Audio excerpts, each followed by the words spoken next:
Aquiles o el guerrillero y el asesino. Hay hombres a los que recuerdas aunque nunca los hayas visto. Estaba seguro de que yo nunca había puesto los ojos en el hombre joven que se sentó al lado derecho de mi fila de butacas en el avión. Nos separaba el pasillo. Llamó mi atención apenas ocupé mi lugar, la confusión inacible provocada por quienes debían permanecer más tranquilos. Noté la dificultad con que disimulaban los movimientos agitados de la manzana de Adán. Y aunque eran hombres altos, de buen perfil, de pelo bien cortado, rizado, desvanecido por un buen peluquero, olían mal, a loción barata. Sus miradas estaban vacías, desprovistas de cariño. Eran autómatas abocados a su profesión. Rodear, proteger, pero sin amor. Eran inconfundibles, eran guardaespaldas. Todo lo recuerdo desafocado, como en una fotografía de batalla. Lo único nítido era la figura del hombre joven protegido por los guardaespaldas que por momentos ocultaban el perfil del hombre joven sentado al lado derecho de mi fila en el avión. No sé por qué recordé una frase de Alfredo de Vigny que me acompaña a lo largo de mi vida. Ama intensamente lo que nunca volverás a ver. A una mujer se le puede preguntar, aún al precio de hacer el ridículo, comillas, ¿por casualidad no nos hemos visto antes? Cierra comillas. La relación entre hombres no soporta estas coqueterías. Hay que estar seguros. Nos conocimos en tal lugar, fuimos juntos a la escuela, jugamos en el mismo equipo. A este hombre yo nunca lo había visto antes, no tenía pretexto para acercarme a él. Sin embargo, ello no disminuía mi atracción hacia una persona a la que comencé a construir desde adentro, sin más datos que su presencia física. Vigoroso, aunque vulnerable, a la vez tierno y amenazante, como si su peligro máximo fuese la necesidad de proteger lo íntimo mediante una coraza de voluntad guerrera. Así lo imaginé, buscándolo casi en un corrido mexicano, un vallenato colombiano o, por qué no, una canción de gesta.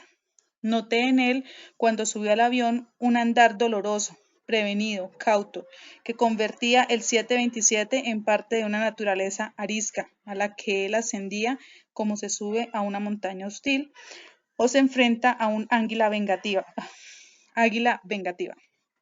Por otra parte, mi joven y bello desconocido transformaba el aparato, casi en un seno materno acogedor en el que el hijo pródigo se protege acurrucado, a salvo finalmente de los peligros del mundo.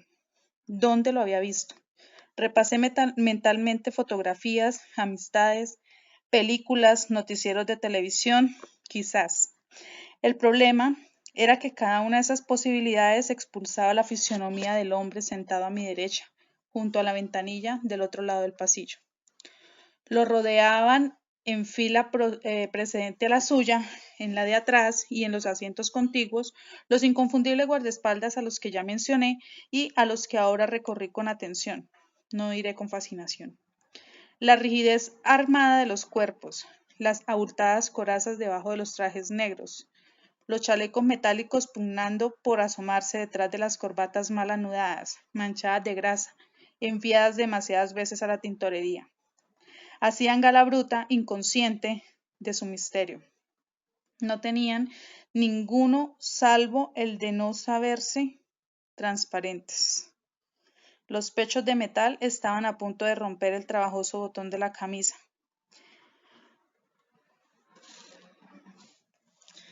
Crucé la mirada con el hombre joven cuando todos fuimos invitados a tomar nuestros asientos y abrochar los cinturones de seguridad. No he visto ojos más melancólicos en alguien de mi mismo sexo. Mirada más lejana, amorosa, tierna, risueña, hundida en cuencas tan sombreadas, románticas, como las de un poeta del siglo XIX que jamás hubiese pensado en suicidarse, hasta hacerlo. O en vivir hasta viejo, sabiendo que el mar y la tormenta, el duelo y la fiebre no le darían larga vida. Tenía el pelo ensortijado, abundante y cobrizo, el bigote crespo y tan ancho como la boca grande, sonriente, dada a desmentir la tristeza de la mirada. Tan llamativo y carnal era su bigote, que si lo hubiese dejado crecer más, la boca habría crecido con él. ¿Por qué no usaba casco? Me dije sin razón alguna vez sorpresivamente. Se lo pregunté. Viéndole sentado allí, rodeado de gente armada, se lo dije en silencio. Ponte tu casco pronto, ármate ya. ¿No ves qué indefenso estás? Pobrecito de ti, tan guapo, tan joven, tan melancólico, tan desamparado. ¿No tienes padres, hermanos, hijos, mujeres, compañeros que añoren fervientemente tu vida, tu cercanía? Sigue, sigue. No sé tampoco por qué ese verbo en forma imperativa cruzó por mis labios. Debes seguir, quien quiera que seas, como sea que te llames, no te detengas. No me preguntes por qué, pero yo sé que te necesitamos, todos te necesitamos. No te detengas, sigue. Tenía un perfil perfecto y ojos de santo fallido. La cabeza desnuda, la sonrisa desnuda, las manos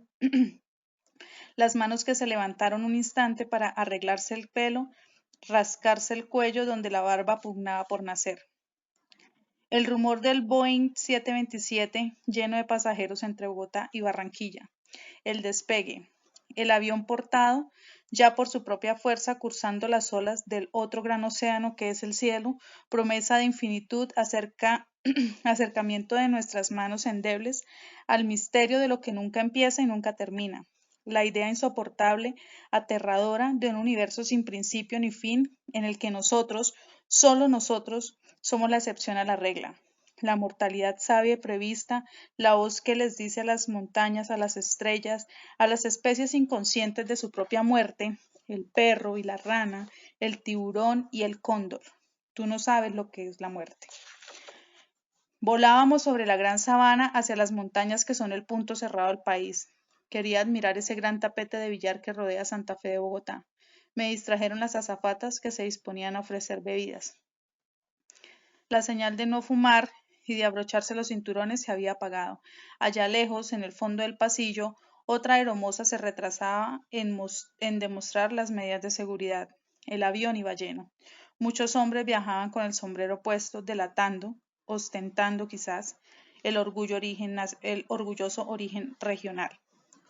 Hombres de Boyacá, sombrero negro, ruana, bigote corto, antioqueños de chamarra y sombrero vaquero, costeños de sombrero alero, monjas, mujeres con copetes duros, laqueados, como un plano de cola al estilo de la señora Thatcher. Y una joven señora guapísima, desinteresada en sus hijos, que jugueteaban con las bolsas de vómitos y los cartones plásticos descriptivos de las medidas de seguridad del avión. Guapísima mujer, como solo las colombianas lo son a veces, con un relámpago rubio y moreno a la vez, una mezcla perfecta de tonos luminosos y sombríos. Como el propio hombre que había capturado mi atención, esta bella señora era ojerosa y melancólica, pero con una sonrisa de destellos. Mientras leía la revista de modas y cruzaba las piernas largas, asomando una de ellas más allá del límite permitido del asiento, la pierna alargada sobre el pasillo, el zapato delicado, amoroso como un guante, colgando juguetona, descuidadamente del hospitalario pie. La pierna bronceada, depilada. Imaginé que la bella señora podría ser la pareja del hombre buen mozo, con ojos soñadores y labios sonrientes, que se rascaba el nacimiento de la barba en el cuello en el instante en que las balas le atravesaron la garganta, la cabeza, las manos, todo lo que traía desnudo fue cruzado por un rayo, 15 balas. Unas dieron en el cuerpo del hombre, otras en el fuselaje del avión. Los sesos se desparramaron, fueron a embarrarse contra la ventanilla, cubriéndolas de nubes. Un borbotón de sangre se le vació por el cuello. Las manos eran ríos colorados, buscando desesperadamente el gesto final, la despedida, el torneo. Ha muerto Aquiles, dije espantado, sin saber por qué, irguiéndome fuera de mi asiento, atrapado por el cinturón de seguridad, la Coca-Cola derramada sobre mi pantalón, la confusión y los gritos ocultándome la escena, mi voz tratando de decir la oración, el responso, el poema. Ha muerto Aquiles. Lo hirieron en sus talones, su cabeza, su cuello, sus manos, todo lo que él tenía para mostrarle al mundo, para que el mundo lo amara, aunque el mundo lo matara. Murió la voz que les decía a los demás, no soy coraza de guerra, también soy cabeza de paz. Capítulo 2. Entonces, Me dijo en México mi amigo colombiano Jorge Gaitán Durán, una de esas tardes de verano y lluvia, cuando el sol de la jornada parece huir para siempre del negro diluvio vespertino, nunca más el sol, nunca más. Basta una tarde de verano en México para entender el terror del sacrificio humano, la necesidad de saber que el sol va a salir otra vez. Entonces, el interés de la oligarquía es que no haya Estado en Colombia, que haya violencia pagada por los pobres en el nombre de dos membretes que dejan de existir apenas se encuentran un conservador y un liberal en la Plaza Athénée de París. Que haya anarquía para que no haya Estado. Le pregunté, hijo al cabo de Benito Juárez y Lázaro Cárdenas, si de veras no había Estado en Colombia. No hay nada en Colombia, me contestó con amargura. No hay Estado, no hay nación, no hay memoria. Hay rencores vivos, solo hay amor y odio. Ya es bastante. ¿Acaso entonces no nos dábamos cuenta de que los poderes de la feudalidad agraria y de la partidocracia ilustrada serían sustituidos como en su enorme espacio verde que no se reconoce como vacío por la violencia? Fui a despedirlo al aeropuerto y lo encontré acompañado de su amante, una espléndida brasilera, negra, alta, de carnes duras en las que nada sobraba. Me dije que esa mujer era pura costa visible, era el litoral de un continente con mucha selva interior. Tenía plata en los ojos y verlos juntos me dio una gran alegría. Jorge era un hombre pálido, barbado, que perdía la línea y el pelo. Su inteligencia percibía el regalo del placer. Salían juntos a París. Su inteligencia recibía el regalo del placer. Salían juntos a París. Un mes más tarde, en la Martinica, se estrelló el avión de Air France en que Gaitán Durán regresaba a Colombia a la violencia. Estaba solo, su mujer lo esperaba en Río. Gaitán murió decapitado. Alguien, con falsa compasión, me envió la foto. Yo, en cambio, recorté las terribles fotografías de la revista Mito, sobre todo la de una vagina femenina cerrada con candado. Prevención, crueldad, sospecha. Ahora la cabeza de Gaitán, cortada, estaba liberada de las preocupaciones y miserias de su cuerpo, de sus placeres también, aunque quizás nunca, jamás, de sus anhelos morales, espirituales, como se llamen. Una cabeza cortada, pensando en un país incendiado como en su propio cuerpo en llamas.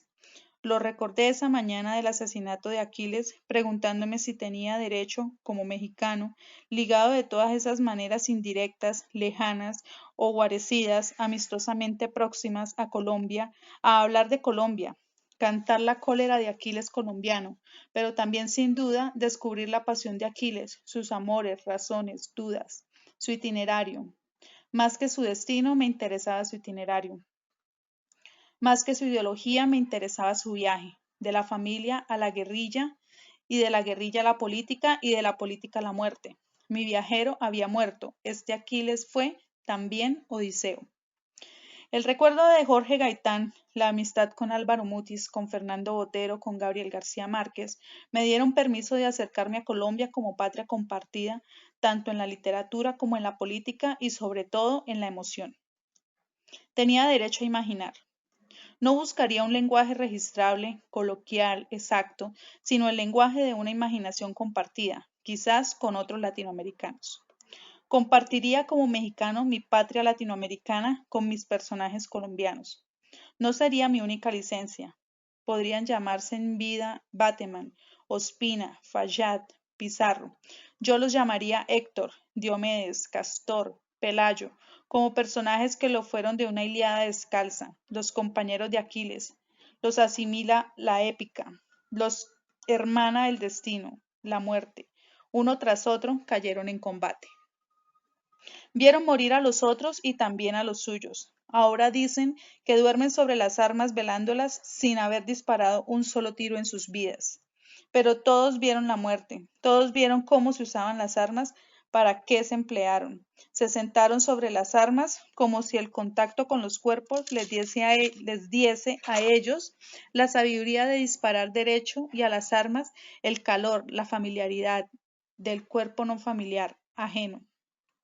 Eran 4 hombres, 4 cuerpos reunidos como otros tantos Quijotes sin cabreros en la misma velada interminable de las armas y las letras. Nuestro repetido drama latinoamericano de no saber cuándo tomar la pluma, cuándo tomar las armas, para qué, para quién. Era una noche de armas y luna, estrellas y grillos. Todos aguzaron el oído instintivamente. Todo era nuevo, todo era extraño. No necesitaban hablar para admitir que ignoraban todo. Estaban en Santiago sin saber qué era Santiago, región, comarca, provincia, pueblo, naturaleza, gente, cometa. No tuvieron que hablar para decirse, no sabemos nada. Pero Aquiles dijo que lo que menos entendía era de dónde venían los ruidos que significaban quién los hacía. Los ruidos eran nuevos. En las ciudades nunca se escucharon. Les preguntó a los demás, ¿cuándo es ruido de animal? ¿Cuándo de hombre solo? ¿Cuándo de muchos hombres? ¿Y los hombres cuándo están quietos? ¿Cuándo marchan? Todo esto lo desesperaba porque él había aprendido a oír bien, eso lo sabía, cómo escuchar y entender lo que oía. Dice Aquiles que su casa familiar tenía una particularidad. Todo lo que se decía en un cuarto se escuchaba en todos los demás. Eran 5 hermanos, 4 hombres y una mujer, y cada uno al llegar a la edad de razón escuchó esta parte de los demás. Ten cuidado con lo que dices, se oye en todas partes. Casi siempre vivían solos con su madre, y ella, como era maestra y liberal, no rezaba y de su recámara no llegaba ruido alguno. Era el aposento del silencio. Todos esperaban que el padre, militar de carrera, regresara un día y entonces llegaran voces, rumores, el ruido inconsciente anhelado del amor desde la recámara paterna. A veces el padre regresaba de una campaña en la sierra o la costa, de una agregaduría militar en el extranjero. Entonces lo que escuchaban era la voz de la autoridad moral. Él era conservador, pero se negaba a expulsar a los oficiales liberales cuando se lo pedía un gobierno también conservador. Ponía de por medio su renuncia. ¿Cuántas veces no lo había hecho? Siempre le pedían que no se retractase, que solo retirase la renuncia. Se daban cuenta de que contar con un oficial recto moralista cubría muchos pecados de deshonestidad. La madre, durante las prolongadas ausencias del padre, enseñaba en los barrios populares y también era activista cristiana. Asistía a las familias pobres, pero nunca hablaba de sus experiencias. Regresaba de las barriadas con una tristeza muda, pero a sus hijos los educaba, Era mejor que las escuelas, decía. Desde niños, ella los educaba, les enseñaba a leer y a escribir. Tenía un tono dulce, extranjero, de otro país sudamericano. Era distinta. Sus ojos negros tenían el poder de estar allí y en otra parte, como si dialogaran dos miradas de la misma mujer, como si los ojos se amaran el uno al otro y por eso nunca se oyese la voz desde la recámara. ¿Bastaba un oficial decente para disculpar a todos los demás? Quizás. Él fue a la escuela de entrenamiento antiguerrillero de oficiales latinoamericanos en los Estados Unidos, pero se negó a recibir viáticos del gobierno de Washington. Pensó que la instrucción podía ser útil. No estaba de más. Aunque no compartiera las razones de la instrucción, era la defensa de Colombia, del hemisferio, de la civilización occidental contra la bestia comunista. La bestia la tenemos acá dentro, desde hace 500 años, decía el padre. Siempre le contestaban lo mismo, asombrándose y asombrándolo. Siempre habrá comunismo, el mundo sin comunismo es inconcebible. El mundo sin enemigo, querrá decir usted, almirante. Lo que usted no concibe es un mundo sin enemigos. Si eso le provoca, está bien. Siempre habrá guerrillas, traficantes, sicarios. Y siempre habrá pobreza, trabajo mal remunerado, mujeres que abortan a escondidas y se mueren. Sabía que no los iba ni lo iban a convencer. Se refugiaba en una lectura extraña, pero profunda, la del padre Teilhard de Chardin, y entonces el silencio volvía a reinar en el cuartel o en la casa. No los mandó a la escuela. No había dinero para los colegios ricos y a la madre le lastimaba. En carta lamentaba que 5 niños decentes asistieran a la escuela popular. Bastante pobreza le tocaba a ella ver enseñándole a los pobres. ¿Para qué enseñarle a sus hijos en un aula sin luz lo que podía enseñarles en la casa donde todo se escuchaba, casa, lección, casa, escuela? ¿De qué les iba a hablar sino de la pobreza? la violencia del país, la muerte súbita de la gente, los entierros inesperados, las largas filas de mujeres enlutadas que eran como las venas negras de una piedad oscura circulando por todo el país. Pero ella hablaba con nostalgia, como si hubiese otro reino que había existido antes, otra vida mejor, sin muertes a todas horas. Eso no es así. Algún día puede ser, mamá, pero nunca fue, dijo Aquiles. Ella no desaprobó la primera rebeldía del niño. Los oía hablar encerrada en su recámara, recogiendo las voces y rumores de la casa sin secretos. Oyó cómo cada uno le iba contando al siguiente quiénes eran ellos, cómo se llamaban, qué pensaban de la madre buena, bella, por momentos presente, educando, liberando, por momentos ausente, en otra parte, en un país de la imaginación o la memoria al que ella, tan cariñosa, tan educadora, no les dejaba sin embargo entrar. Empezaron a creer que de esa manera la madre los invitaba a imaginar sus propios países, sus comarcas inventadas o deseables, como si supiera que cada niño tiene dos países, el de su vida diaria y el de su imaginación.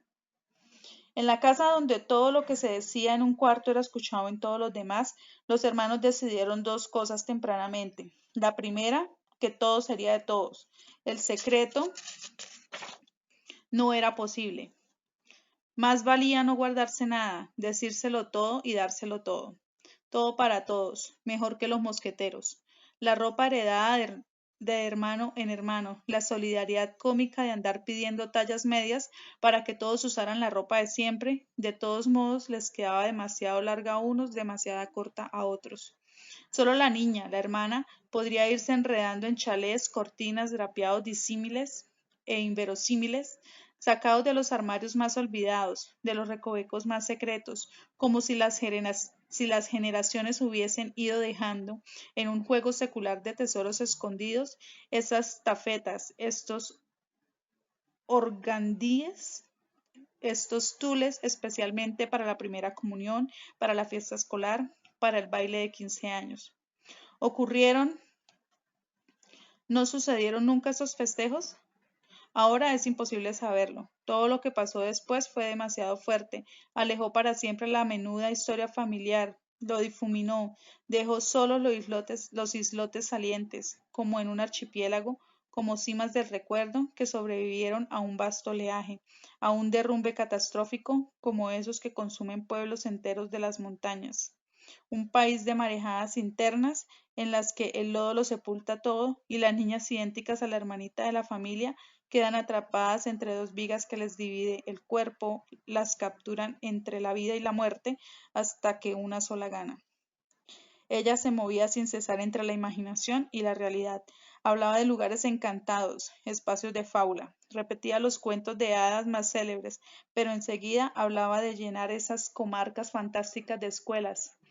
¿Cuántas escuelas habría en el reino de la Cenicienta y su príncipe? ¿Cuántos caminos haría falta en los bosques perdidos de la Caperucita Roja? ¿Quiénes eran capaces de decirle al emperador del cuento de Hans Christian Andersen, ¿andas desnudo? Este era el cuento más inquietante. En todos los demás las apariencias eran siempre ciertas, por más fantásticas que fuesen. La de Cenicienta brillaba a pesar del hollín. El lobo disfrazado de abuela no lograba engañar a Caperucita. El príncipe encantado siempre revelaba la verdad. El narrador asumía la narración, se hacía responsable de ella, al que escuchaba le dejaba solo el encanto de oír. Únicamente la historia del emperador, desvestido, colocaba una pesada piedra entre las manos del destinatario del cuento. Cada uno se volvía como esos hombres y mujeres que no se atrevían a revelar su desnudez al emperador. ¿Qué habría pasado si lo hacen? ¿Lo castigan a él o se castigan a sí mismos? ¿Pagan la verdad con la gratitud del emperador o con la orden de poder imperial? Mátenlos. ¿Era esta orden final el imaginario del imaginario poder? Mátenlos, que no haya nadie. Me quedo solo, encuerado y contento. Se reían juntos cuando el hermano mayor llegaba a esta conclusión. ¿Tuvimos infancia? Ellos dicen que sí, lo dicen todos a una. Recuerdan bien las voces que se escuchaban de cuarto en cuarto como una ronda maravillosa, interminable, un rosario alegre de canciones, bromas, mensajes, recitaciones, Memorizaciones, fecha, batallas, presidentes. El Partido Liberal fue fundado en 1848 por Ezequiel Rojas y el Partido Liberal en 1849 por Mariano Ospina y José Eusebio Caro, y el liberal Tomás Cipriano de Mosquera expropió en 1861. A la Iglesia y las disputas por compensaciones iniciaron años y más años de hostilidad partidista que aún no termina. Jamás fue el eco de la madre imitando las voces de los niños imitando la voz de la madre, como si la historia solo pudieran contarla en secreto, enmascarada, sabiendo que todo se escuchaba de cuarto en cuarto, que hablar de la historia era hablar de la violencia, memorizarla como las tablas de multiplicar, cada muerto igual a una venganza. Por cada venganza nacen dos más, cada dos muertos igual a cuatro, cuatro y cuatro, ocho, ocho y dos, 10, 10 y dos, 12 y cuatro, 16.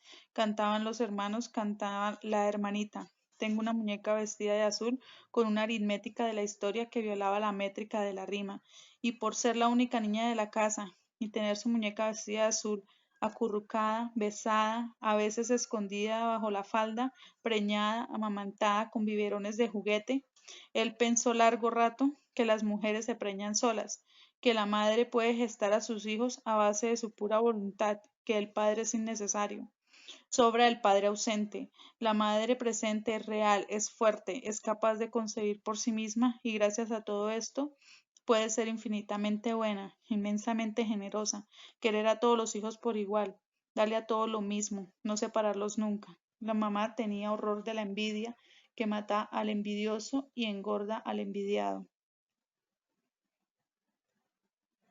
Aquiles no sabía si pensaba o decía esto, si lo escuchaba de sus compañeros en la noche de la fogata o si se hablaba a sí mismo, pero al recordar a su madre le invadía a la vez una serenidad perpleja y un dolor apaciguante, como si la vida fuese un largo itinerario de dolor en dolor, y lo único importante fuese el analgésico, el respiro entre pesar y pesar, y eso era la madre, el respiro feliz. El niño se hundía entonces en la tierra, trataba de hacerse una cuna, un vientre, una cueva dormido en la tierra de la montaña, haciendo un hoyo, perdido en la selva para siempre, confundiéndola con su recuerdo, su madre, sus hermanos, hasta ver a su compañero Pelayo, que también se hundía de noche en la tierra del campamento, pero con un efecto sorprendente que le faltaba a Aquiles. Pelayo se movía tanto o de tal manera que amoldaba la tierra de su reposo, la ablandaba hasta convertirla en lodo, y Aquiles no sabía si era mejor dormir sobre la tierra dura y pura, como la que le tocó a él, o sobre un fango húmedo cascuerpo. ¿Por qué él dejaba intacta la piedra y su compañero Pelayo se transformaba en fango? Capítulo 3. Si no otra cosa, yo había sido testigo del asesinato. Su muerte me arrebató para siempre la posibilidad de hablar con él. No hubo tiempo de escuchar su voz, ni siquiera su grito agónico. Los 15 disparos de la mini Ingram lo acallaron todo, hasta los motores del avión, y la gritería, la confusión. Tenía derecho a contestarle entonces, escribiendo una novela, una historia que podía ser la suya, pero que lo sería menos por la veracidad biográfica que por la emoción de los hechos narrados, por la invención simbólica a la que su vida y su muerte daban lugar en mi ánimo, por la imaginación que la distancia misma de las personas y los hechos me otorgaban. Tenía amigos colombianos y Colombia era para mí un poco lo que México era para ellos, un país propio y extraño a la vez, como lo son los países latinoamericanos entre sí. ¿Será cierto que solo nos parecemos en lo bueno? La cultura, la lengua, la simpatía, el abrazo, la identificación misma, pero no en lo malo, cada país con su propio lote de problemas. Chile azorado de que la democracia más firme pudo caer en la dictadura más salvaje. Argentina azorada de que la sociedad más rica y más educada pudo engendrar los peores monstruos militaristas y el asombro de la miseria de basurero. Uruguay azorado de que en la Suiza de América la tortura haya reinado sentada sobre un potro y dos cátodos eléctricos. Brasil azorado de que el país crezca de noche mientras los brasileños duermen. El Perú nunca azorado porque siempre estuvo jodido. Venezuela azorada de que las rentas se acaben y haya que ponerse a trabajar, mientras Bolivia azorada de que tantas desgracias no la hundan más. Paraguay azorado de que aún hayan hombres vivos en su suelo después de tanta sangría. Ecuador azorado de que en el cielo haya un hoyito para ver Quito. Panamá azorado de que le puedan cortar en dos el corazón y seguir vivo. México azorado de que se acabe la paz social y el progreso de la revolución institucional. Cuba azorada de que el caimán se muerda la cola. Centroamérica no más azorada de ser, palpándose los ojos, los pechos, los huevos, la delgada cintura del dolor. ¿O será que no solo nos parecemos en lo malo y nos distinguimos cada uno por lo bueno?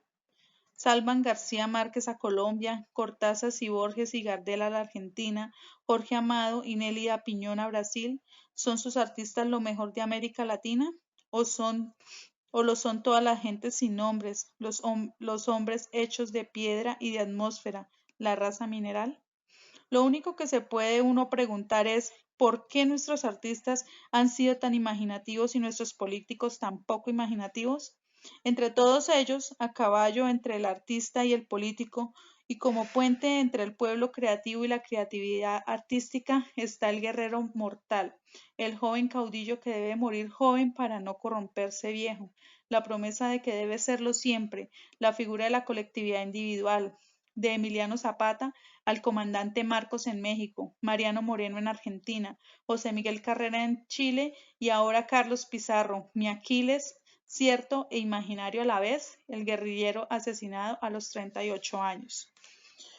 Yo solo había estado en Colombia de niño, cuando mi padre diplomático fue trasladado de los Estados Unidos a Chile y toda la familia se embarcó en el vapor Santa Elena de la Grace Line, que hacía 19 largos días de viaje entre Nueva York y Valparaíso. De mi paso fugaz se quedan dos nombres de puertos, Barranquilla y Buenaventura, dos mares, fachadas blancas del Caribe mordidas por la sal y negras caderonas del Pacífico, bamboleándose por los mercados y los muelles con las cabezas cubiertas por pañoletas, convirtiendo las frutas de sus canastas en joyas y la esmeralda, el oro, la plata en jugosidades derramadas entre sus grandes tetas. Mis amigos colombianos en México habían sido Laura Casabianca, una muchacha muy linda y vivaz, a la que encontraba en los bailes y fiestas sociales de mi juventud, reinando en ellos con su gracia y su entusiasmo, y más tarde Álvaro Mutis, que en una sola noche en mi casa conoció a todos los mexicanos que de allí en adelante serían sus amigos y admiradores. Y claro, Gabriel García Márquez, con quien instantáneamente me ligó una amistad por fortuna interminable. Mutis me presentó a Fernando Botero, un joven artista de Medellín lleno de entusiasmo que se veía como inspirado por los dioses. Pero todos ellos, Laura, Álvaro, Fernando, Gabriel, por un acto de simpatía sin duda que no de mimetismo, se convirtieron enseguida en mexicanos, parte de México, nunca señalados por nosotros como extranjeros. ¿Acaso no supimos distinguir en este hecho y en estos colombianos una voluntad dolorosa de amparo, como si el México de los 50, Ruiz Cortinista y López Mateísta, fuese un refugio plácido, una admirable utopía latinoamericana para los colombianos que llegaron de las tiranías de Laureano Gómez y de Gustavo Rojas Pinilla? Pero hablar de tiranías personales era superficial. La verdadera tiranía de Colombia, todos lo sabíamos, se llamaba la violencia. Una emperatriz con velos negros y guantes ensangrentados, pies de arcilla y pecho de plomo, con el vientre estéril, la vagina supurante y las ubres pródigas amamantando a sus hijos con una leche envenenada que cegaba una vida en cuestión de horas y a veces en asunto de siglos. Arriba de mí, en el condominio que yo habitaba en 1958, frente al bosque de Chapultepec, vivía una pareja de colombianos encantadores, Alfonso López Miquelsen y su esposa Cecilia Caballero. Es difícil imaginar a dos personas más inteligentes, estimables, discretamente elegantes, guapas, casi perfectas en su dimensión moral, humana, intelectual. ¿Representaban realmente a Colombia? Mira una vieja foto color sepia de mi padre en Bogotá en 1938, junto al entonces presidente Alfonso López Pumarejo, padre de mi vecino. Los dos vestían en pleno mediodía de frac. Era la imagen propalada de Bogotá, Atenas de América, ciudad de poetas políticos y políticos poetas, capital elegante, conocedora de las mejores costumbres europeas, Bogotá de la civilización, el frac al mediodía, el paraguas a toda hora, la aristocracia anglófila, los caballeros con el bigote imperial del rag británico, los mostachos peinados hacia arriba, entrecanos rubios como las miradas, y si éstas eran oscuras, acentuada vestimenta londinense, chaquetas de herringbone, trajes de houndstooth, sombreros Homburg comprados en Lock de St. James Street. El inevitable nudo de corbata Windsor podía llamarse Santiago Salazar o Hernando Manrique, hombres cultos y atractivos.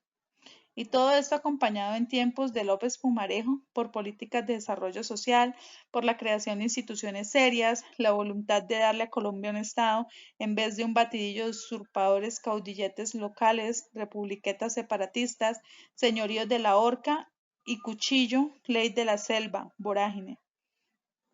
Contra la vorágine que se lo deglute todo, frente a la humanidad devorada por la selva, Bogotá, López Pumarejo eran la promesa de nación, de estados serios, viables. Abiertos a los dos mares, somos países de montañas, aislados, condicionados, enamorados de nuestra reclusión. Cuba es cultura de mar, Colombia y México somos culturas de claustro, conventuales y convencionales, a pesar de las excepciones, pero ¿no son siempre más interesantes las excepciones que las reglas? La otra imagen de Colombia se la debo a un quinto amigo, el escritor Jorge Gaitán Durán.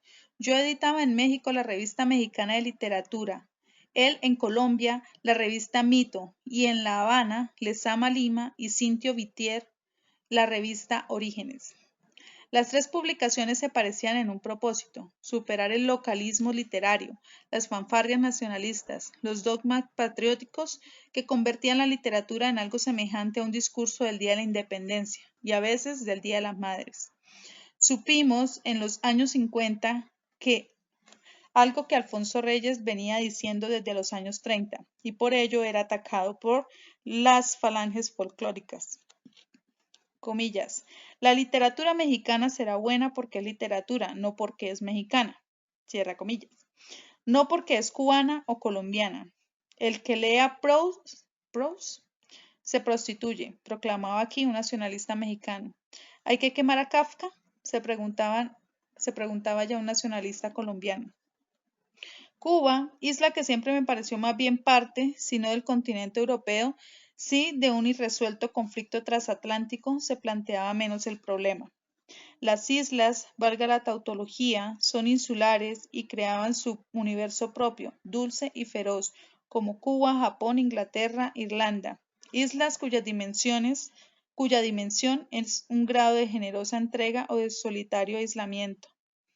No es tan cubano, o más cubano, un estricto poema de Cintio Vitier que una línea barroca de Lezama Lima. No es la abundancia tropical de Pellicer tan mexicana como la nostalgia nocturna de Villaurrutia. No es, en fin, tan colombiano el relajo costero del barranquillero como la autoridad silábica del cachaco. La negritud cubana es un latido oscuro, un secreto, una ceremonia de pecado y reparación, a la vez que de salud y de éxtasis mortal, que bien pueden coexistir, lo que es complemento indispensable con la larga trayectoria occidental cubana, de Heredia a Carpentier, ambos prácticamente franceses. El criollo cubano tiene un fantasma corpóreo, la cultura negra, y un cuerpo fantasmal ideológico, el del occidente colonial. En cambio, los mexicanos y los colombianos no teníamos ese pacto de cultura con nuestros componentes adversos. En México se consagraba el mundo indígena, pero solo a condición de que estuviese muerto o encerrado en los museos. Cuauhtémoc el último emperador azteca, tenía su estatua en el Paseo de la Reforma. El conquistador Hernán Cortés era execrado, ni a placa llegaba. Pero hablábamos y escribíamos en español, no en náhuatl, y a los indios vivos los tratábamos peor que un conquistador español. Amar en abstracto la indianidad, despreciarla en concreto. Esta es la cruz del racismo criollo y mestizo mexicano. En el pecado llevamos la penitencia. Convertimos a los indios en obstáculo para que la modernidad, que sin embargo solo se justifica exhibiendo su antigüedad en exposiciones transhumantes por los Estados Unidos y Europa. Mostramos a la Coatlicue con orgullo, escondemos a la madre otomí con vergüenza, pero sacrificamos la modernidad real que los indios guardan celosamente en su nombre propio y acaso también en el nuestro. Solo puede haber modernidad incluyente, no excluyente. ¿Lo entenderemos algún día? Aprendí en la tierra del Huichol, en las altísimas mesas del río Santiago, que el mundo perece solo para renacer y que solo la palabra le da nueva vida. Voz, nombre. En los ríos pedregosos de El Nayar supe que el sacrificio nos regresa al origen del mundo y nos permite renovar la historia. Me lo dijeron los recuerdos pintados de colores vegetales, las iglesias abandonadas porque las habitaba el diablo, las cruces portadas para merecer el grano de maíz. En las sierras brumosas de Tarahumara recibí la educación de la muerte. Todos descendemos de nuestros muertos. Ellos son la condición de la continuidad de la vida. Al morir no perdemos el futuro, perdemos el pasado. Y en las aldeas pluviosas de Chamulá vi los actos de gobierno propio, las elecciones anuales de gobernadores, la confianza depositada en el vecino conocido, responsable, para ejercer el gobierno, y me pregunté qué falta hacía el PRI en Chiapas si no era para reírse amargamente de la democracia local de los indios, impedir que su ejemplo moderno cundiera, condenados a la premodernidad para explotarlos mejor. Voz, nombre.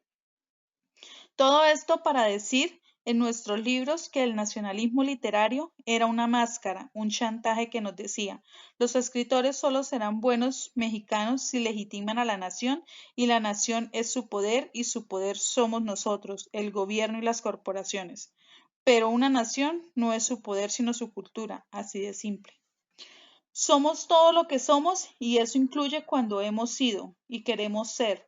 Del poema lírico azteca al poema caligrama de Apollinaire. Nada debe quedar fuera, nada deberá ser olvidado.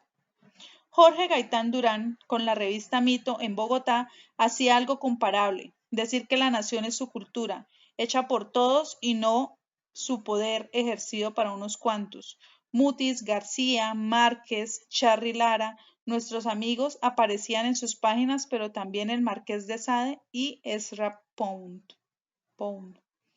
La diferencia con México es que si nuestra revista podía trascender el nacionalismo, demostrando que la nación mexicana era más que sus efemérides, porque era una continuidad cultural inclusiva y que solo se traicionaba a sí misma excluyendo, en Colombia esta síntesis resultaba imposible porque otra realidad se imponía tanto a la literatura como al poder y sus instituciones. Del Marqués de Sade se iba directamente a la verdadera realidad colombiana, la cónyuge salvaje del Marqués, la meretriz llamada violencia. La violencia comenzó a ocupar todos los espacios de la revista Mito, los documentos, los ensayos, las fotografías atroces. Los críticos de Gaitán lo acusaron de desprestigiar a Colombia, de minar su imagen de país civilizado, cuasi británico, pseudo ateniense. En vano se alegraría que los críticos del crítico sabían perfectamente que éste tenía razón, que la violencia era la novia envenenada de Colombia, su vampiro de lodo. En vano porque la doble oligarquía colombiana, dos personas distintas, liberal y conservadoras y un solo Dios verdadero, el poder, no quería que acabara la violencia. Quería que continuara, pero que no los tocara a ellos. Gaitán Durán me lo dijo una noche en México. Solo mueren los liberales y los conservadores si son pobres, si son campesinos. La guerra se da en el campo. Los liberales y conservadores de las ciudades van a los mismos clubes, a las mismas bodas, se dan cita en la Plaza Athénée de París. El chiste dice que su única diferencia es que los liberales van a misa de 7 y los conservadores a misa de 8. La vaina es más seria. La oligarquía es dueña de la tierra. Colombia es muchos países. Es difícil comunicarlos entre sí. Somos un archipiélago.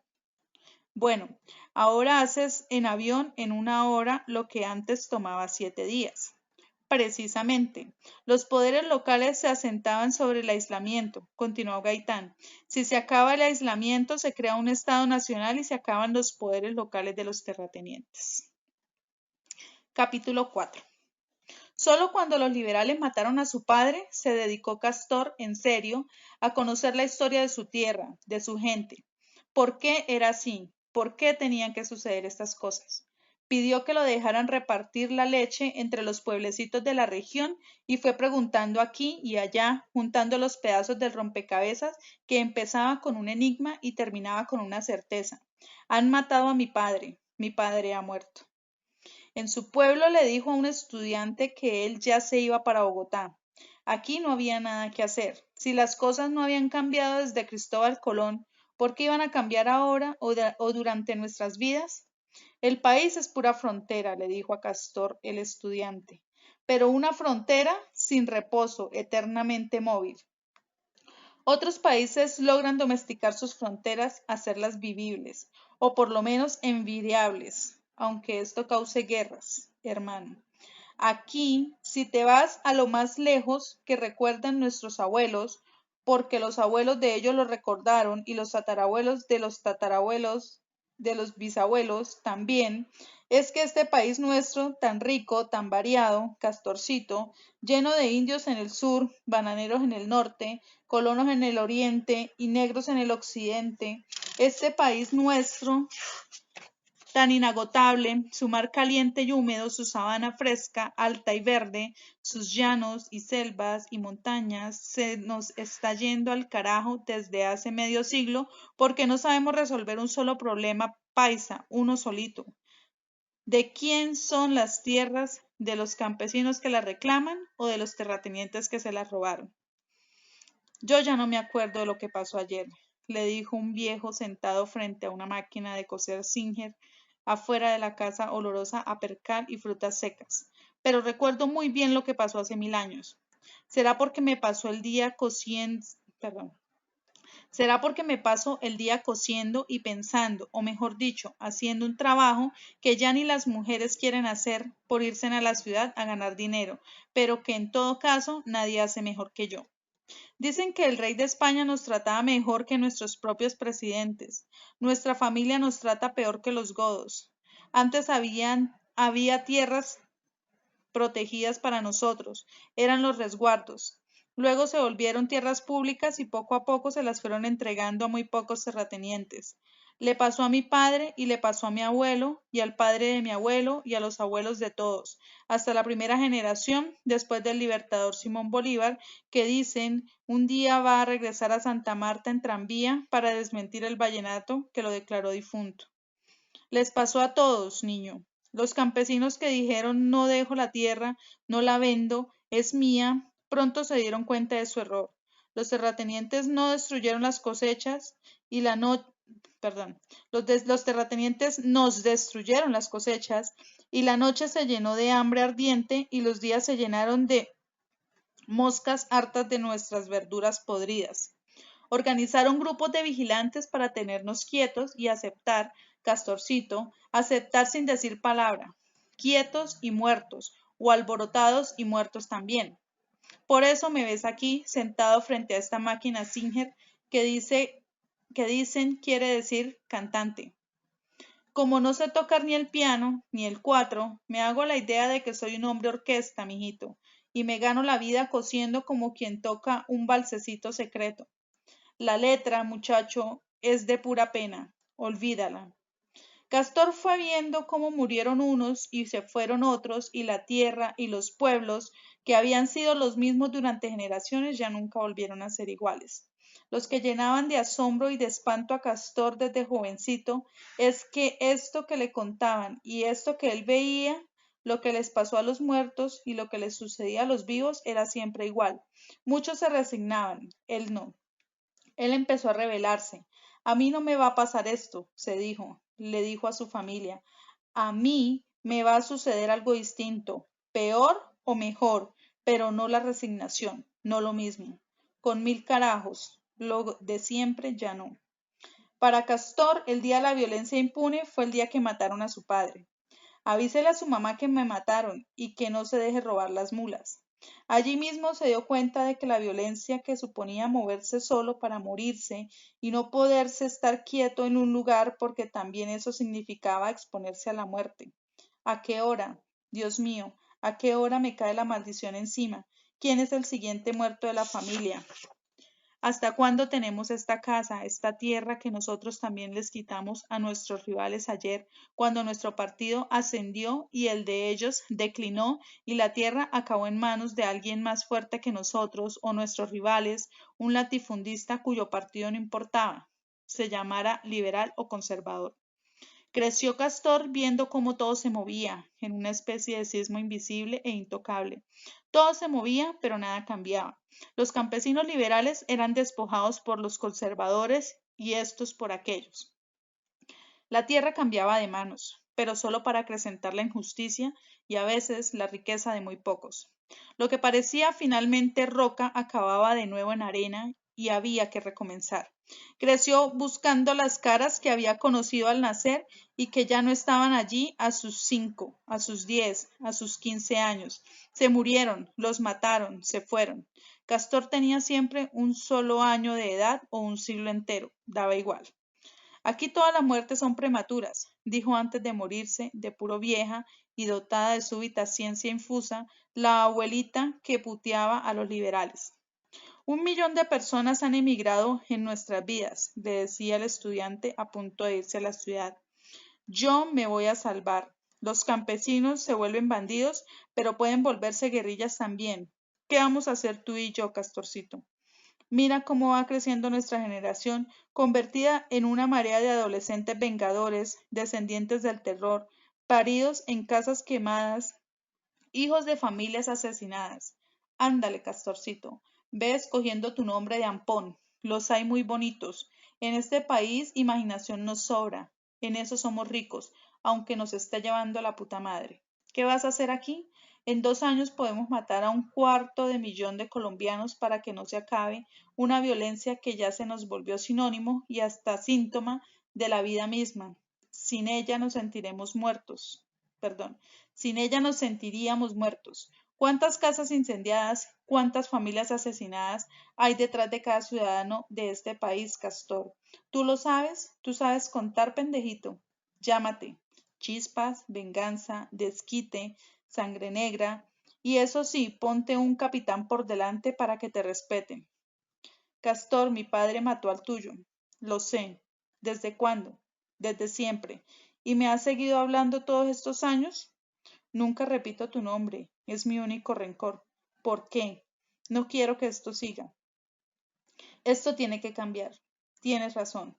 No te vayas a llamar Capitán Venganza la próxima vez que nos veamos, o algo así, Castor. Ojalá que tú y yo inventemos eso que nos encanta presumir a los colombianos. No, no digas la palabra. Ojalá. Capítulo 5. Los une la violencia, los une la historia del país es su violencia compartida. Una gran periodista colombiana, Patricia Lara, les preguntó a los guerrilleros dónde estaban, qué hacían el día que mataron a Jorge Eliezer Gaitán. A Castor los liberales le mataron ese día a su padre conservador en un pueblecito de la montaña, y él juró, papacito, te mataron los liberales, pero tus hijos te vamos a vengar. A Pelayo le pasó lo mismo, solo que le asesinaron los conservadores a su padre liberal. Él solo recuerda haber corrido a la cocina a buscar un vaso de agua y luego arrodillarse con el vaso entre las manos frente a su padre muerto y darle de beber un agua que se le derramó por la barbilla enrojecida. Y Diomedes andaba de pachanga celebrando con sus amigos un acto de rebeldía. El profesor les puso injustamente cero a todos, entonces los muchachos lo arrastraron en calzoncillos por los corredores. Y Aquiles, ¿quién era Jorge Eliezer Gaitán? Los une la historia, los une el recuerdo, los une la violencia.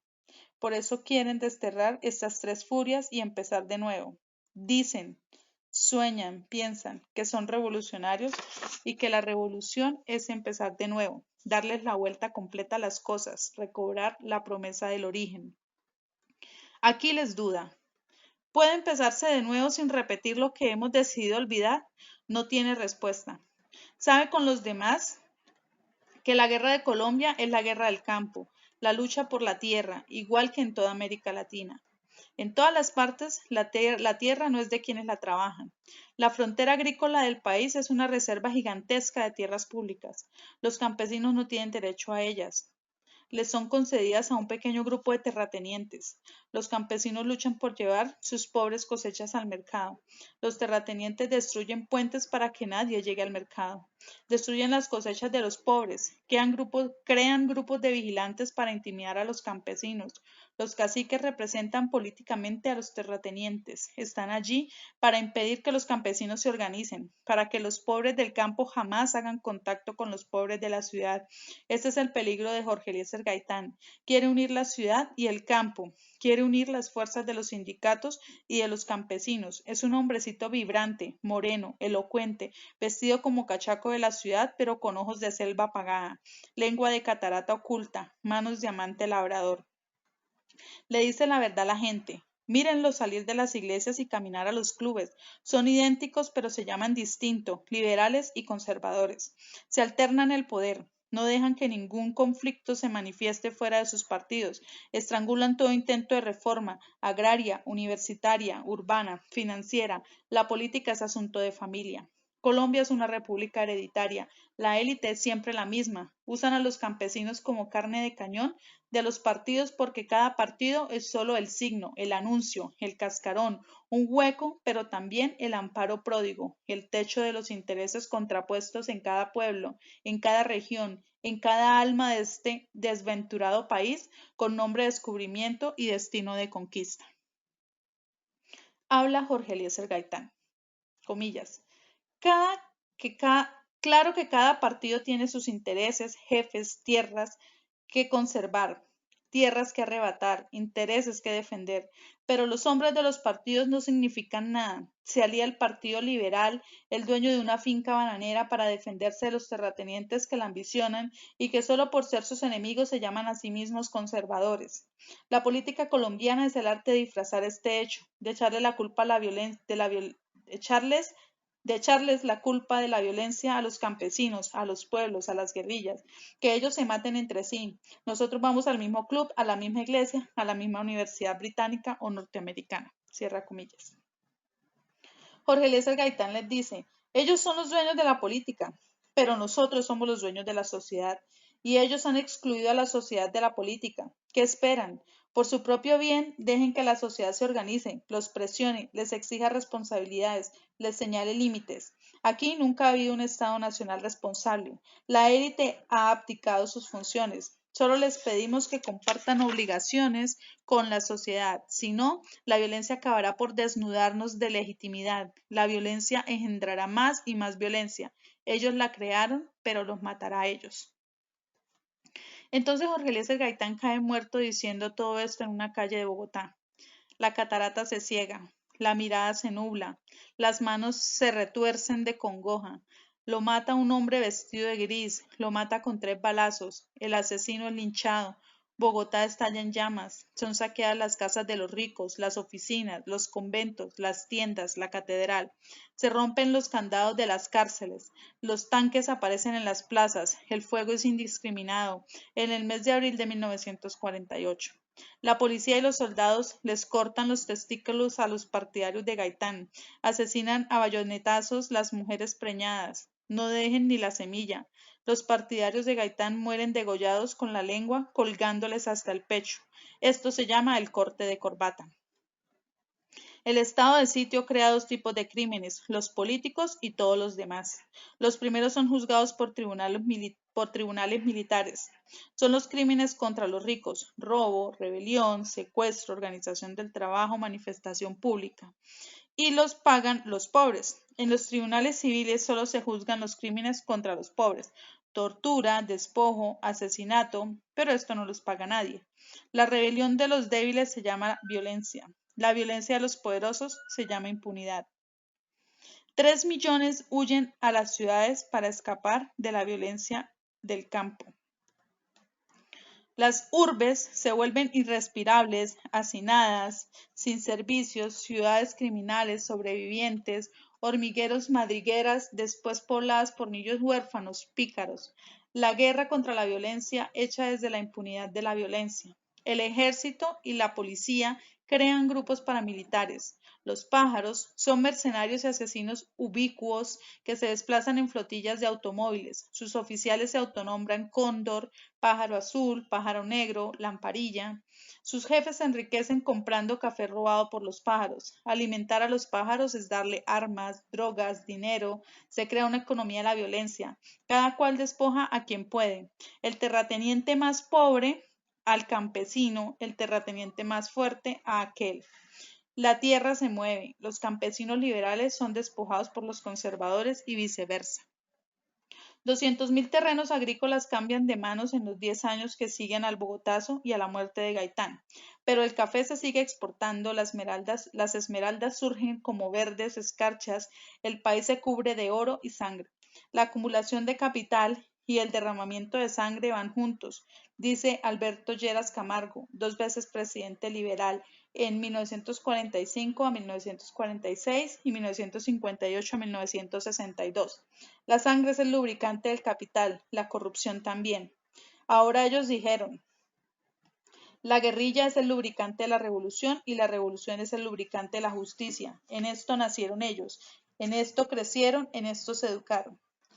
Aquiles, escuchando o soñando el discurso de Jorge Eliezer Gaitán, contado por el tío a Pelayo y por este a sus compañeros, retiene la imagen de la violencia desnudando al poder. Es como el cuento del traje del emperador que les contaba su mamá de niños.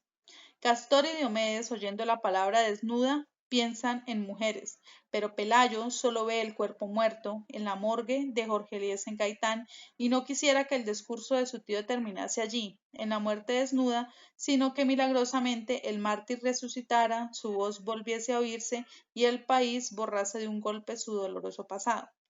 Pero la historia del tío detenido como un ave de presa sobre los tejados, las antenas, la bruma, las montañas de la ciudad asesina debe repetirse, cumplirse, saciarse, recordarse a sí misma sin cesar, porque es la historia de un parteaguas, inicio, fin, pero continuidad de la pesadilla de la propia historia. Pelayo recoge su memoria de niño y solo recuerda un inmenso movimiento de millones de seres del campo a la ciudad huyendo de la violencia del campo entre nubarrones grises para hundirse en la otra violencia que los esperaba, a él y a millones de transhumantes como él en la ciudad de nubarrones rojos, barrios irrespirables, sin servicios, criminales, ciudades, emblemas del país entero. Las cifras monstruosas se atascan en el oído del niño protegido por su tío, el que mira desde los tejados. La violencia cobra 200.000 víctimas en los 5 años que siguen al asesinato de Gaitán. El tío señala con un dedo fuera de la ventana como si disparara contra los transeúntes, pero diciéndole al sobrino, a ese que acababa de pasar, quizá nunca lo volverás a ver, morirá porque sí, no se sabrá más nada de él, o de esa, o de aquel niño. Cuídate, Pelayo, cuídate, pero no claudiques. ¿De qué iba a claudicar? Nació a tiempo. Después del crimen, las mujeres identificadas de alguna manera con la causa de Gaitán salen a dar a luz en los bosques. Castor, que ha permanecido en el campo, ve cómo se cumplen los peores presagios de su hermano enemigo el estudiante. Todos los días sabe Castor algo nuevo y sin embargo, semejante a las noticias anteriores, como si la historia solo fuese un par de espejos reflejándose a sí mismos hasta el infinito. El ejército y la policía crean grupos paramilitares. Cuídate, Castor. Escóndete en tu tierra. No te vayas a llevar esa leva maldita. Oye los nombres de los ángeles negros. Aquiles los ve en Medellín, Diomedes en Barranquilla, Pelayo en Bogotá. Los cielos de las ciudades se llenan de humo oscuro, de alas incendiadas, los heraldos negros, como el libro que el estudiante le regaló al Castor.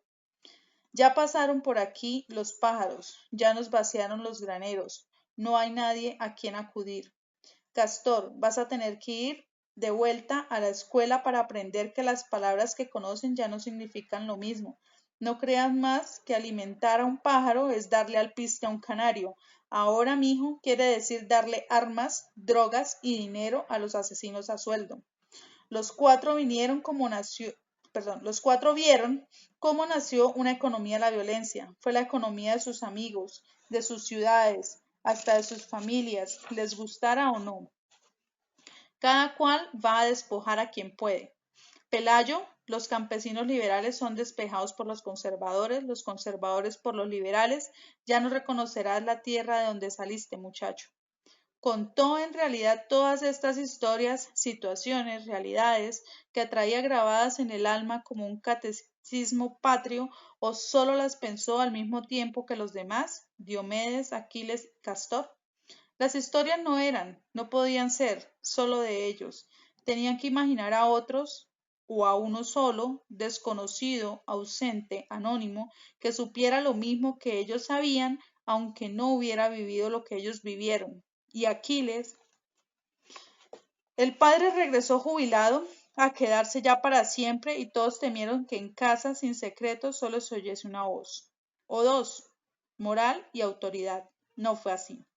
Solo ahora, adolescentes, reconocieron la paciencia, pero también la infinita ternura de la madre, el amor singular que sabía darle al padre, sin hacer ruido, cómplices los dos en ser discretos, lentos, tiernos hasta la mudez, encantados de estar juntos sin necesidad de un solo aspaviento. No se escucharon agonías de amor, pero todos supieron que el amor ocurría simplemente porque la calidad del silencio cambió, que si antes era frío, ahora se hizo caliente, si antes era casto, ahora se hizo tentador, si antes era solitario, ahora era una hermosa quietud compartida. Los hermanos se miraron entre sí complacidos, con orgullo. Habían entendido, habían respetado a sus padres porque los habían entendido. Algo cambió, sin embargo. El papá almirante tenía voz de mando, no lo podía evitar. También tenía clase, pertenecía a una buena clase empobrecida por la honradez. Recuerden ustedes, nunca expulsó a un oficial por razones partidistas, nunca aceptó viáticos de los gringos, aprendió en cambio lecciones antiguerrillas y pensó que esta era la mejor escuela para los rebeldes, conocer las tácticas de sus enemigos, pero no aceptó las razones anticomunistas. Temió en voz alta que la única institución fuerte en un estado débil, el ejército colombiano, fuese debilitada por una justificación falsa, la tesis norteamericana de seguridad continental, gozosamente aceptada por los gobiernos latinoamericanos como un pretexto para aplazar denuncias de justicia. ¿Quiere tierra? Comunista. ¿Quiere huelga? Comunista. ¿Quiere escuela? Comunista. ¿Qué tiene usted, almirante, contra la lucha anticomunista?, le dijo el coronel norteamericano en la base de entrenamiento en Panamá. ¿Va a ser un pretexto para reprimir a los sindicatos, a los campesinos, a los estudiantes? Con ellos empieza siempre la subversión. Ampute un dedo y salve el brazo. El ejército no se va a desprestigiar. En vez de fortalecerse, se va a hacer débil. No se preocupe, almirante, rió el coronel. Nosotros tenemos con qué mantenerlos a ustedes de aquí hasta el día en que la vaca salte sobre la luna. Hizo un signo de pesos redondos con el pulgar y el índice. Usted no entiende, ni madre, dijo el padre de los 5 hermanos que vivía en la casa sin secretos. Con su permiso, coronel. Todos sintieron, a pesar de todo, que hubo un desplazamiento, que el paso del padre por los pasillos, su taconeo militar, su manera de tomar las cosas sin pedir permiso, era una manera de decirles, no se imaginen ni por un minuto que la mamá puede gestar sin el papá. Sin mí ustedes no existirían. La fuerza es mía y den gracias de que no soy un padre tiránico ni vicioso, sino un hombre recto que respeta a la madre de ustedes y a ustedes los quiere igual que a ella, a todos por igual. No era cierto. A la niña le daba trato distinto, arrumacos, golosinas verbales, dulces del alma. A ellos, con brillo irreprimible de amor y de orgullo en la mirada, les daba voz severa, órdenes, exigencias de disciplina. Lo oyeron una noche en que el padre subió el diapasón de la voz más que de costumbre, clasificándolos quién era el más guapo, si éste era más inteligente que el otro, si uno debía seguir igual que él la carrera de las armas, si aquel tenía facha de ahogado, si iban a optar por ser conservadores como él o liberales como ella, que a quiénes y de a cuánto les iba a tocar la menguada herencia, que si Aquiles debía ser médico para curarse a sí mismo. Pobrecito, el más guapo, pero el más enfermito. Las enfermedades se curan con música y hembras, reía entonces Diomedes, y todos lo miraron con el cariño que inspiraba este costeño bullanguero, tan vital como la revolución que proclamaba, o queriendo, más bien, que la revolución fuese tan vital como él, que la revolución fuese pura Barranquilla, revolución sin cachacos, sin paraguas, sin culos apretados. Los miró y vio que lo querían, lo apreciaban y temían por su falta de seriedad, aunque no de sinceridad. Era un hombre bueno, les contestó con su propia mirada, pero no frívolo. Un hombre abierto, pero no carente de misterio, porque la alegría caribeña, aunque de colores, oculta misterios que no deben aclararse nunca. Hay tanta historia vivida. Les contó que en el pueblo donde vivía, junto al mar, había muy poca gente rica y una de ellas, fabulosamente pudiente, según decía el rumor, era una mujer muy anciana que ya no salía nunca y que, según todos los chismes de las mujeres del pueblo, guardaba tesoros incalculables, joyas finísimas, en rincones secretos de su casa blanca, enjalbegada de 2 pisos con columnas resistentes a las mordidas del mar. Como nadie la veía desde hace 10 años, la gente empezó a darla por muerta. Y como nadie reclamaba su herencia, todos decidieron que el cuento de las joyas era perfectamente fantástico, que la señora no tenía bisutería. Y como la casa se iba viniendo a menos, escarapeladas las columnas llenas de goteras, los porches y vencidas e inválidas las mecedoras, traídas de New Orleans del siglo pasado, cuando eran la gran novedad gringa, el status symbol de los años 1860, cuando el auge de quién sabe qué, estaba claro que a nadie le interesaba reclamar ninguna herencia si es que la señora invisible de verdad había muerto. Los más viejos decían haberla visto de joven. ¿Cuándo de joven? ¿De joven cuándo? Pues sería ya por los años 20, cuando las mujeres de la costa empezaron a cortarse el pelo al estilo Bob, con alas de cuervo y nucas pelonas, falditas cortas y tacones altos, toda esa putería que nos viene del norte. Y ella no. Los que la vieron entonces dicen que ella, joven y hermosa como era, persistía en vestirse como antes, con faldas largas y botines, blusas oscuras bien abotonadas hasta el cuello y con un collar, y un como collar de la decencia, una corbatilla blanca como la luz de las 6 de la mañana detenida por un camafeo. ¿Qué era el camafeo? ¿Qué describía? ¿Era un novio perdido o muerto? ¿Qué? Una mujer. Era el retrato de una mujer. Y cuando la futura anciana salía de su casa de pisos de mármol cuadriculados como un tablero de ajedrez, siempre se cubría con un parasol negro, pero su mirada no se la daba a nadie, sino a la mujer del camafeo. La espiaban. Recibía a mujeres en su casa, jamás un hombre, una señora decente, pero quién sabe si lo eran las mujeres a las que recibía, pelonas con collares largos cubriéndole los escotes de satén por donde rebotaban las teticas de seda. Pero todo eso pasó hace 1000 años. No hay tal cosa. Nunca hubo 1000 años. Hubo 999 o hubo las 1001 noche. Odio los números redondos. Bueno, hace 44 años, pongo yo pues. La dieron por muerta. Es lo interesante. Y yo, Diomedes, que era un muchachito curioso, reventado por la curiosidad, decidí aclarar el misterio de una vez por todas. Iba a cumplir los 13 y pronto mi cuerpo ya no iba a caber entre las rejas que protegían la casa de la Madame esta. De modo que una noche decidí colarme pasadas las 11, cuando el pueblo o ya se durmió o ya se emborrachó. Apenas cupe entre dos barrotes. Me atarantó el olor de magnolia. Sentí crujir los tablones de la escalera que conduce al porche. La puerta de entrada estaba cerrada, pero una ventana tenía los vidrios rotos.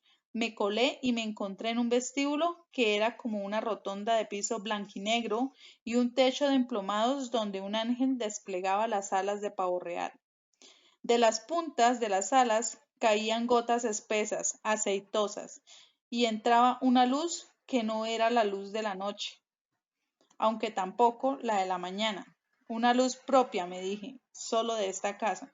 Esas cosas pasan en el trópico. Entonces comencé a explorar. Varias puertas se abrían sobre la rotonda. Eran idénticas entre sí, como en los cuentos de hadas. Abrí la primera y me asustó. Un Buda de esos constantemente mueve la cabeza y enseña. Un Buda de esos que constantemente mueven la cabeza y enseñan la lengua. Cerré a prisa y me fui a la siguiente puerta. Aquí tuve suerte. Era una biblioteca. Lugar ideal, según las películas de miedo, para esconder cosas y apretar botones que descubren paneles, corredores y sus etcéteras. Ya conocen el rollo. Pero yo ya había leído en la escuela el cuento de Poe traducido por Cortázar, el de la carta robada. Allí se demuestra que el mejor jugador para esconder algo es el lugar más obvio, el más visible, que de tan visible se vuelve invisible. ¿Qué era lo más obvio en una biblioteca? Los libros, y entre los libros, el diccionario. El libro sin personalidad propia. Y entre los diccionarios, el de la Academia Española, la lengua que hablamos todos. Me fui sobre el libro de pastas de cuero claro y etiqueta roja que veía todos los días en la escuela. Lo abrí y era lo que yo pensaba, un libro hueco, una simple caja, que abrí sin respirar apenas. Allí estaban las joyas de la vieja dama. Metí la mano para sacar la que más brillaba y allí debí conformarme. Pero ustedes ya saben lo que es la codicia cuando no hay conciencia revolucionaria. Se rió Diomedes. Y volví a meter la mano, solo que esta vez había allí otra mano que se me adelantó. Tomó la mía con fuerza y me obligó a soltar el collar de perlas y mirar hacia la dueña de la mano helada, descarnada, que con tanta fuerza oprimía la mía. No era la dueña, sino dueño. Era un hombre, muy viejo, sin pelo, o más bien con mechones cenizos saliéndole de donde no debieran, las orejas y las narices y los rincones de los labios, un terrible anciano de dientes amarillos y ojeras espantosas, cuyo tacto nauseabundo me desasí con toda la fuerza de cuyo tacto nauseabundo me desasí con toda la fuerza de mis casi 13 años, para huir con la única joya que salvé. Me volteé a mirarlo, ya les dije que mi curiosidad siempre me gana. Va a ser mi perdición, muchachos. Quise ver de cuerpo entero a este espanto que se me apareció antes de la medianoche. ¿Qué sería después de esa hora? Era un hombre, calvo, anciano y apestoso, pero vestía como mujer. Un traje largo, antiguo, con botones, cerrado hasta el cuello, una corbatilla que fue blanca, mugrosa, amarilla y el camafeo de una mujer bellísima, antigua, viva, muerta. Salí corriendo por donde entré, y el espectro de la casa no me persiguió. Dormí con mi brillante joya escondida bajo la almohada. Al día siguiente di un pretexto para irme a Barranquilla y enseñársela a un joyero judío que había emigrado de Ámsterdam huyendo de los nazis. Me dijo la verdad, la joya no valía nada. Era de las que se encuentran en las tiendas Woolworth en todo el mundo. Pero nunca le conté a nadie lo que me había pasado. El pueblo siguió creyendo que la vieja había muerto y que su fortuna era un mito, pues que nadie la reclamaba. Yo no dije nada. Ustedes son los primeros en oír mi historia. Agradézcamela, que nuestras noches van a ser largas y mañana quién sabe si sigamos vivos. Por lo menos debemos inspirar historias. No me lo agradecen, bola de... Lo sorprendió la aurora de dos dedos. Los sorprendió la aurora de dedos rosados, escuchando con fascinación a Diomedes el costeño, y a los cuatro una especie de confusión les turbó el ánimo. ¿Ahora qué? Era la pregunta de los cuentos. También la de la acción. ¿Ahora qué? ¿Qué sigue? Diomedes se quedó en la posición de narrador, sentado, pensativo y sonriente, como uno de esos budas que descubrió en la misteriosa casa de la anciana rica de su pueblo. Castor y Pelayo se pusieron de pie. Aquiles empezó a toser terriblemente. Pelayo dijo que era necesario seguir adelante. ¿Hacia dónde? Le preguntó Diomedes sin dejar de sonreír. Sí, terció Castor. Vamos adelante, pero no sabemos a dónde vamos. Todos los días entramos más en la montaña y en la selva, que aquí en Santiago son la misma cosa. ¿A dónde nos paramos? ¿En dónde termina la montaña y la selva? ¿Vamos a entrar finalmente a otro país? La revolución puede hacerse en cualquier lado. La injusticia y la violencia no son monopolio de ningún país. ¿O vamos a dar una gran vuelta en redondo, regresando a nuestro punto de partida? Aquiles calmó la tos y dijo desde entonces nos consta a todos que dijo, hay que atacar. Todo lo que hacemos ahora es para poder atacar un día. Que no les digan, compañeros, que estamos aquí para defender posiciones en la montaña. Que no les digan que estamos aquí para que nadie nos encuentre. Estamos aquí para hacer contacto primero con un foco de descontento campesino que conoce mejor que nosotros el terreno, pero que quizás carece de suficiente doctrina revolucionaria. Eso primero. Ustedes digan que estamos aquí para hacernos de una base y desde ella atacar, tomar la iniciativa, juntarnos con los campesinos, luego los estudiantes y finalmente Pelayo, como quería tu Jorge Eliezer Gaitán, con los obreros de las ciudades. No venimos a escondernos, venimos a atacar, venimos a ver el país de una ventana más ancha que la que de tu tío en una ordilla de Bogotá, perdón, una bojardilla de Bogotá, Pelayo. ¿Cómo vamos a revolucionar al país si no lo conocemos desde adentro? No basta conocer las ciudades, todas ellas son trampas. El revolucionario no dura mucho en la ciudad, lo descubren, lo cercan, lo matan. La montaña es al mismo tiempo nuestra escuela y nuestra fortaleza. Estamos aquí para iniciar la revolución, tantas veces interrumpida, traicionada, igual por la oligarquía, lo que se explica que por los comunistas, lo que se explica menos fácilmente. Ganamos experiencia, a ver si a nosotros sí nos salen bien las cosas, y si no, vendrán otros detrás de nosotros a juzgarnos y a seguir adelante. No sabemos ni disparar un rifle. Pelayo se rió amargo. Nos enseñarán, dijo Aquiles. Nos enseñan, sonrió Ancho Diomedes, levantando la mirada hacia el monte por donde bajaban deprisa, agitados, 100 banderines colorados, casi a nivel terreno, acompañados de un bullicio alegre, como si la sierra tuviera comezón y solo los rifles alzados le sirvieran de uñas.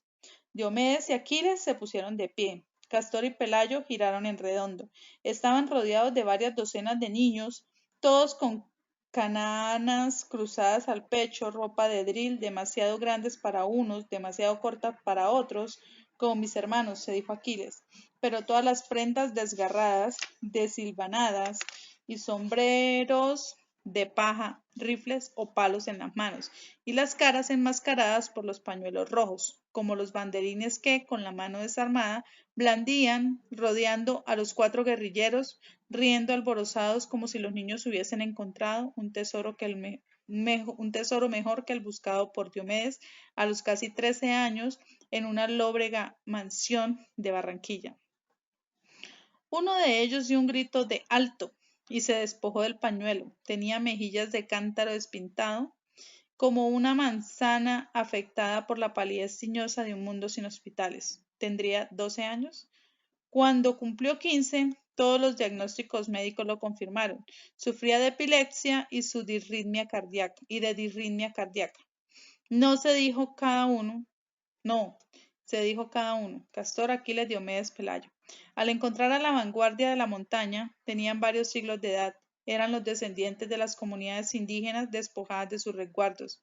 Eran vástagos de los palenques rebeldes y de la rebelión comunera de la colonia que se levantó contra los impuestos. En la ciudad de Socorro se juntaron, crearon ejércitos contra España, marcharon contra Bogotá, 20.000 hombres armados recibieron concesiones y les frenaron retrasados. Resistió José Antonio Galán, fue capturado y ejecutado, su cuerpo cortado en pedacitos, su cabeza solitaria enjaulada, su mano derecha exhibida, su casa sembrada de sal. ¿Cuándo empezó la violencia en Colombia? Eran los 1000 hijos de la Guerra de los 1000 días que dejó al país prostrado para perder Panamá. Eran los sobrinos de la incendiaria anarquista María Cano, que navegó como un salmón Magdalena Riva, bautizando a los niños en el sagrado nombre de la humanidad oprimida. Eran los hermanitos pequeños de Quintín Lame, el guerrillero del Cauca que salió a defender los últimos resguardos comunales. Eran los ejércitos de Tántalo, con la mano siempre tan cerca del oro, la esmeralda, la orquídea, el café, la riqueza, la felicidad, fugitivo todo, permanentes apenas la tristeza y la esperanza. Era aparte. Había crecido en la fraternidad, sin secretos de la casa, todo se oía. Eran iguales, su madre los quería igual, los trajes que usaban eran los mismos, recibían la misma educación al mismo tiempo. Ahora no, pobrecito, el más guapo, pero también el más enfermito, diferente de sus semejantes, entenado de sus propios hermanos. El más guapo desde entonces, la cabellera larga, cobriza, el bigote naciente, rizado, indistinguible del vello de su sexo y sus axilas naciente también. La nariz perfecta, los ojos de santo fallido, de tirano que no quiere serlo, de amante en un orgasmo perpetuo de mirada en blanco que solo el orgasmo fija, aclara, afoca. Cuando fue por primera vez con una puta, ella se lo dijo. Tenía una mirada tan soñadora, por eso me gustaste. ¿No te gustó? ¿Cómo iba a decirle? Es que acabo de descubrir que soy diferente. Se alejó de sus hermanos.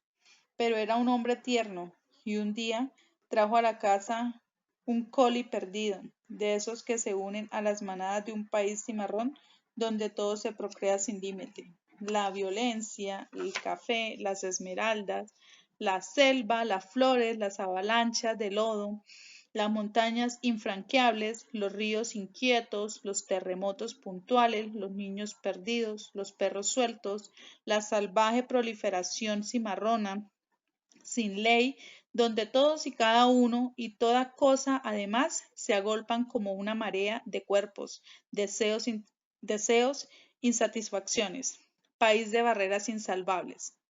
Y él tan guapo y tan enfermito, se alejó de sus hermanos para no ofenderlos con lo que ahora quería hacer, inventarse una voluntad, crear su propia barrera para que no se lo tragara el lodo.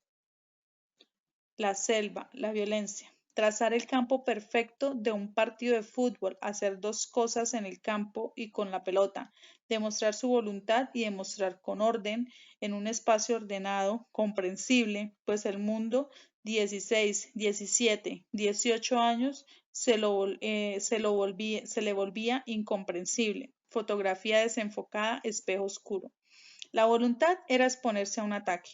A dos, en el acto de jugar, epilepsia, disritmia. Pero era joven, aguantaba, sabía desde entonces que iba siempre a pagar por algo, no por nada. Los hermanos se alejaron. Él se encariñó con el perro, le puso príncipe, como para compensar el terrible abandono proletario del cual llegó, la vida callejera, errabunda, lo bañó, lo limpió, lo peinó, lo acarició, le reservó toda su ternura, lo utilizó. El príncipe iba con él al campo de fútbol. Aquiles tenía que ganar, siempre tenía que ganar, no admitía perder. Bastante había perdido ya con un cuerpo enfermo y a su edad. Bastante había pagado con ser un buen mozo por fuera y un inválido por dentro. Explotó su apostura física, iba a los bailes, bailaba bien cumbia, cantaba un buen vallenato, no podían con él. Sabía seducir a las muchachas, se quedaba con todas. Es el más guapo, es el más fuerte, lo decían ellas. Nadie las desmentía. No era fuerte, pero eso solo lo sabía la familia. Los doctores y los hermanos eran como sacerdotes, ligados por el secreto de confesión y por el respeto hacia el macho, el machito fraternal que crecía con ellos y en ellos, lleno de desplantes, seducciones, máscaras, mentiras y ahora violencias. No le gustaba perder. En la cancha, una tarde, el equipo perdió por su culpa. Tenía el arco abierto, el guardameta demasiado metido en el campo. Le pasaron la pelota y no atinó. Perdieron. No lo soportó. Al equipo ganador les asusó al perro, se lo echó encima y el perro respondió con toda la lealtad que le debía al amo que lo salvó de las calles cimarronas. Hubo muchachos heridos, mordidos, sangrantes. El referee agarró al príncipe del collar y lo sometió y Aquiles se arrepintió de haberle dado esa seña de posesión a su perro. Si no, habría acabado con el equipo contrario a dentelladas. Se habría comido al propio referee. El padre se enteró, lo regañó, lo trató de caprichoso, cruel, inservible, y decidió mandarlos a todos a estudiar con los jesuitas. La culpa la tenía la educación en casa. Se escucharon por primera vez gemidos de amor esa noche.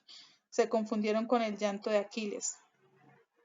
Su cólera admitiendo que actuó como actuó para que su propio equipo no actuara contra él con la misma violencia que usó contra el equipo ganador, adelantándose a la cólera de sus propios compañeros. Sus pisadas iban por delante de ellos, como si ya hubiese pasado por aquí tiempo atrás. Ya lo habían dicho, eran guerreros hirsutos, con largas crines de caballo y las barbas llenas de pepitas de oro, como describió a los conquistadores españoles Neruda, que era uno de los dos poetas a los que ellos habían leído. El otro era Vallejo. Solo que ellos ahora iban a ciegas, pues lo primero que les dijeron en Santiago, cuando los niños los internaron en la verdadera montaña, en la verdadera selva, la que no tiene ni entrada ni salida, era que tenían que aprender a oír. Toda la gente de la ciudad llegaba con las orejas sucias, retacadas de hollín, de humo, de gritería. En la selva, si no sabían oír, los iban a matar. Aquiles dio gracias por la misteriosa acústica de la casa de sus padres, Diomedes por el ritmo interno de la costa que era como su radar, Castor por el olor de la guayaba que lo guiaba en ausencia del rumor del bosque. Solo Pelayo se sentía indefenso, acumulando sorderas causadas por el balanceo interminable contra el cuerpo inerte de Jorge Eliezer Gaitán. 21 días pasaron encapuchados, haciendo lo mismo de siempre, pero sin ver nada, sin oír nada.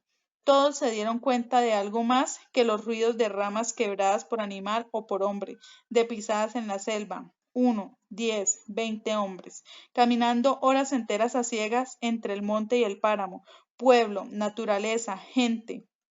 Admite Diomedes que lo ignoramos todo.